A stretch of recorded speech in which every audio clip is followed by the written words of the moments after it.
episode 160. Great to be here. Today we're looking at quite a significant event that happened recently in North Rhine-Westphalia in Germany. That's right, a major fire at a little supermarket over in Lengerich. Yeah, it kicked off really early, didn't it? Wednesday morning, April 30th. Around, I think, 5:54 a.m. That's when residents nearby first reported seeing flames. And the response sounds like it was pretty immediate and, well, substantial. Oh, absolutely. They dispatched over 60 firefighters. Wow. Yeah, with 14 vehicles sent to the scene there on Fritz-Reuter-Strasse. So that scale of response, I mean, right away, that tells you they knew this was serious. Definitely. You get a call like that for a commercial building, especially a supermarket, you expect the potential for it to be, well, big. Yeah. And the reports suggest it really was already going strong when they arrived. It seems like it spread incredibly fast. The whole building was engulfed. That's what it sounds like, total involvement. Yeah. And the roof actually collapsed completely. Wow. A full roof collapse.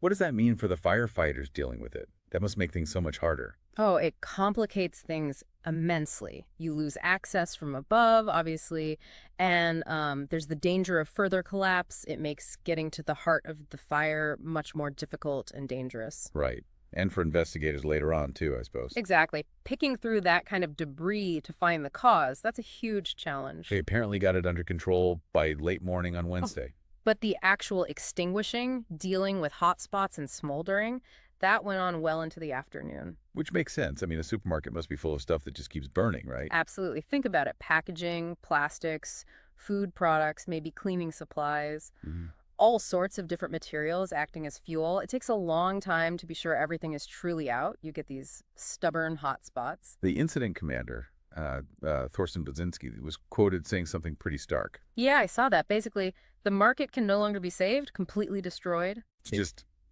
completely destroyed.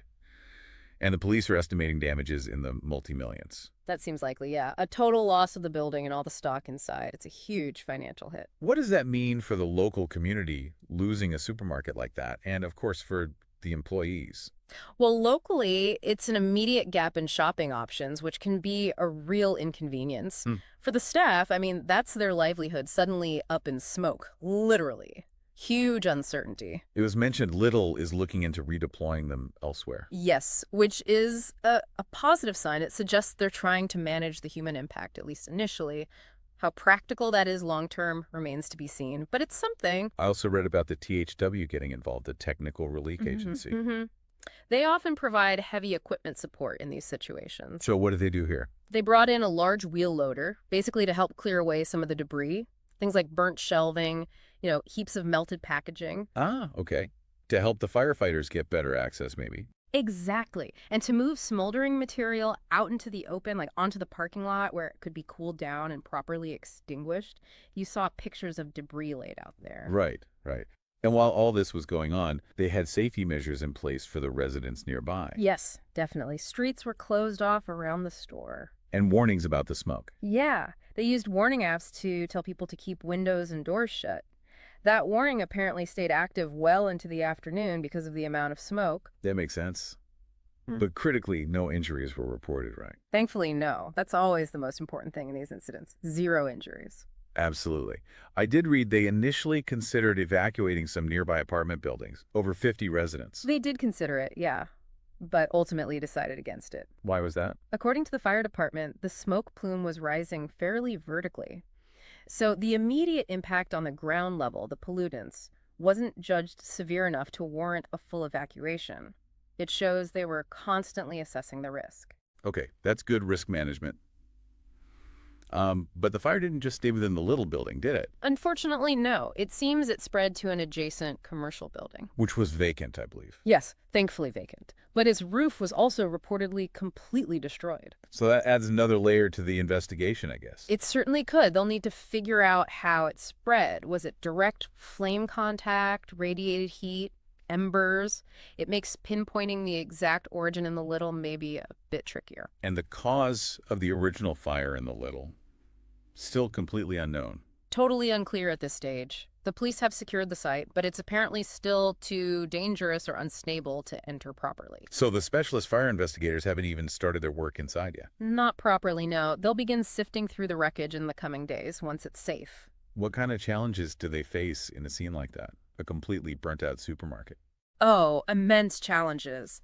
The intense heat often destroys the very evidence they're looking for, like faulty wiring or the initial ignition point. They'll rely heavily on witness accounts, analyzing burn patterns, looking for any accelerant traces, and examining the building systems. It's painstaking work. And Lidl's official stance. You mentioned they're looking at redeploying staff. What else are they saying? Pretty tight-lipped, actually, which isn't unusual. Really? Yeah, they've made a general statement confirming the incident and the staff situation, but they're not commenting on the amount of damage, the cause, or, what happens next with the location itself. Is that standard practice to be so cautious with information? Very much so, especially this early. They'll be waiting for official investigation findings, dealing with insurance, making internal decisions about rebuilding or not.